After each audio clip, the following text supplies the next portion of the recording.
So, I just beat the Count Lucanor on Switch, and I've got some thoughts. First of all, it was great. It was a great game. I wouldn't say it was like the most amazing game I've ever played or anything, but for like sort of an indie style game, this is pretty darn good. Um, so the I don't know if you've heard of this game or not. It's like a survival horror sort of adventure game in like a 8-bit aesthetic, 8-bit kind of, but it's like one of those weird Shovel Knight situations where it's like 8-bit but it's not 8-bit. Like you couldn't have done this on the NES kind of thing. It's like yeah, I think you probably like maybe you could have done this on the like a 32-bit system or something. But there's some like FMV sort of cutscenes that kind of are reminiscent of the 32-bit style, but are still, so, like you could have done this as a impressive Super Nintendo game or something, perhaps, or maybe. But but it's paying homage to those kind of old school games like that and whatnot. So yeah, it's like a survival horror sort of adventure game, almost like uh, I don't even know what to compare it to, but almost like in a point and click style where you're always looking for stuff and that kind of stuff, but you're controlling the character and running around and there's all sorts of obstacles and stuff. Basically, the whole game is like it takes place in this one castle and you've got this one objective and that's it. Go. And there's all these puzzles and stuff in each room to kind of tie together the experience, and you get little story bits here and there, which is great. The story's really like fleshed out for like sort of an indie game.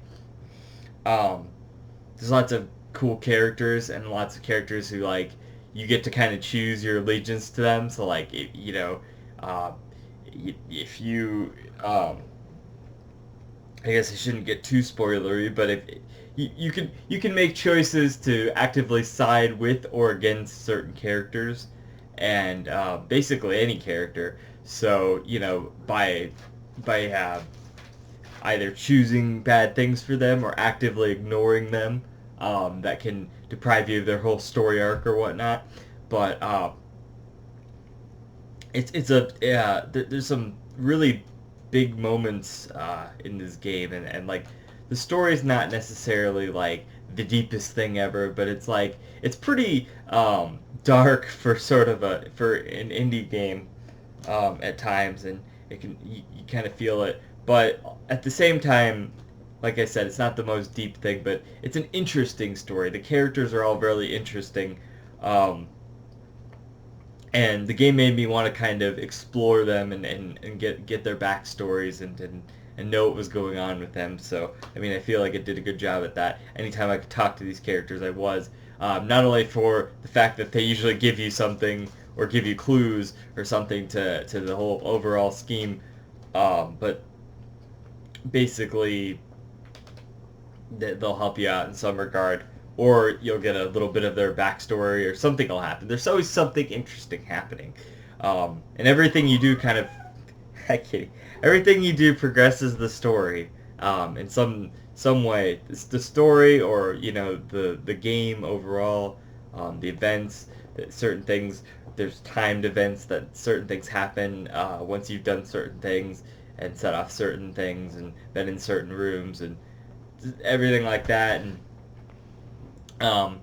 there's keys, kind of like in a Zelda thing, where you get different sort of keys. There's like, actually, it's more like Doom or like Duke Nukem or something, where there's in this game there's a red and a green and a golden key and a blue one, and these different characters give you these keys, and then some characters give you items that can help you. You have to figure out where all the items kind of work and stuff, which is cool. It's like, like I said, it's like sort of an old school adventure sort of game, but the theming of the game is very survival horror, in the sense that there's a lot of really dark stuff going on, and all your enemies are like demons and stuff, and it's like, in that sense, you don't have any weapons either. You're just kind of running away from everything, so you have to kind of figure out when to hide and where to hide and how to do certain things and how to open certain chests and stuff, so you can basically the whole thing is in each room there's a letter to this guy's name, and you're trying to figure out what this guy's name is,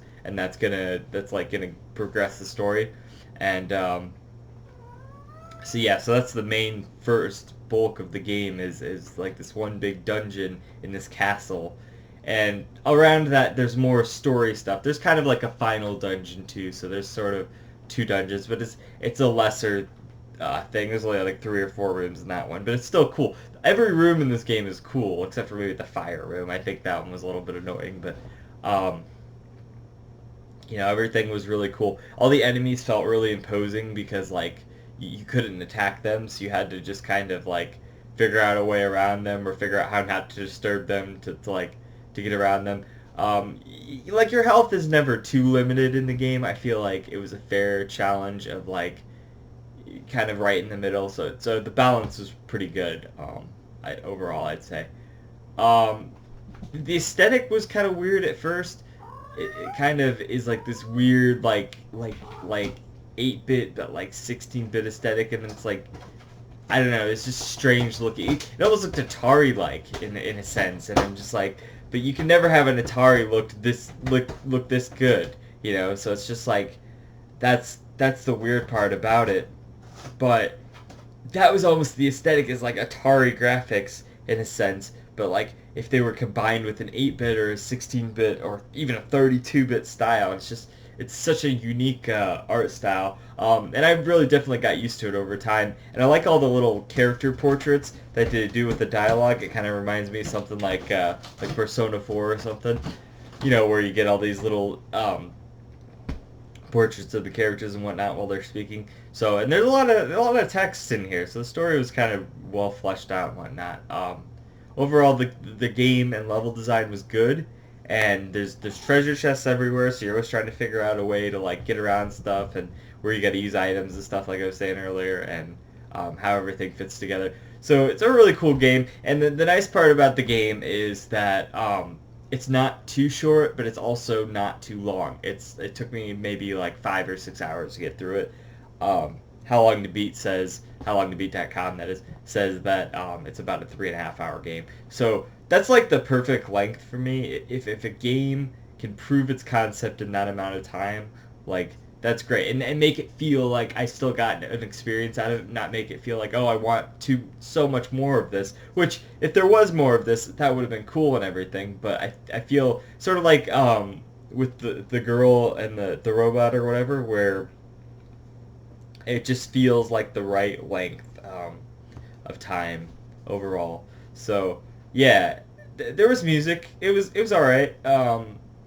There's some cool themes, and then it's mostly foreboding kind of atmospheric stuff, which is fine in a sense. But I don't know if it's going to be standout or memorable on its own. I will say the sound design though of the demons and stuff, you can always hear them like looming around, and but you don't know where they're at. Most of the game is actually shrouded in darkness, and one of the main gimmicks is you have these candles and you can like set them places and stuff, or you can just kind of carry around the one candle with you. But like it's always going to be dark. There's always going to be dark patches where these enemies could just be hiding there, and you have different places you can hide and stuff, but it's just the enemies are so foreboding, and the darkness really helps sell the atmosphere of the level design and all that. Everything kind of comes together in one big package of survival horror, which is cool. It's the most like old school survival horror thing you could probably have. Before the Resident Evil, before the 3D polygonal era, we never really got a game like this, other than maybe like Sweet Home or something. But it's sort of a really unique game. And I know it came out now, but it's harkening back to those, kind of like Shovel Knight is one of the best, side-scrolling platformers of the 8-bit era, or the 16-bit era, or whatever you want to say, but it wasn't actually a part of that era, you know what I mean? Like, but it still feels like it's a part of that era. So I know it's an unfair comparison to like put that against the old games, but yeah, since we never really got anything like this in that era, it's a really cool thing to see in this style. So, overall, it's a really cool game. I would recommend it, especially if you can get it cheap. Now, my copy is the PAL version. I don't know if they ever came out with a physical copy here in America. I think you could probably download it on the shop. is it called the eShop or the Nintendo Shop? It's not called Virtual Console anymore because they don't have all the old games or whatever. But whatever. You can probably download it on there. If not, the Switch is region free, so you can just import it. Or it might be on. I think it's on like PS4 and stuff, so you can just get it on there physically if you're really looking to do that. But yeah, it's definitely worth it. As long as you don't spend too much on it, and you're kind of gonna get like a 5-hour experience out of it. But there's like multiple endings and stuff too, so like if you want to go back and like really really dive into it, there's a lot of replay value to be had as well. So and the story and the characters and stuff are strong enough to where I feel like it'd be warranted to go back and make different choices and stuff and kind of see how everything plays out. So yeah, I think it's really well done. It's really unique, especially for an indie developed title. There's like 5 people who worked on this. The credits were super short, and like they took like less than 30 seconds or something while you're like walking on a screen. It was the most ridiculous shit. I'm like, oh, that's it? That's all the credits? It's like, it's very impressive for a thing made by like 4 or 5 people, And like I think 2 of those people were like special thanks or something. So who even knows if that was a thing? Like if they, but yeah, it's a really well done game overall. I'd probably give it like an 8 or like a 7.8 or something like that. Pretty strong score on it because it's very unique. It's definitely worth your time. Give it a look if you're looking for something unique and survival horror-y. So anyways, until next time, this has been JZNES saying keep it classic, and I'll stick around for more reviews and underrated games, and I'll see you in the next one. JZNES.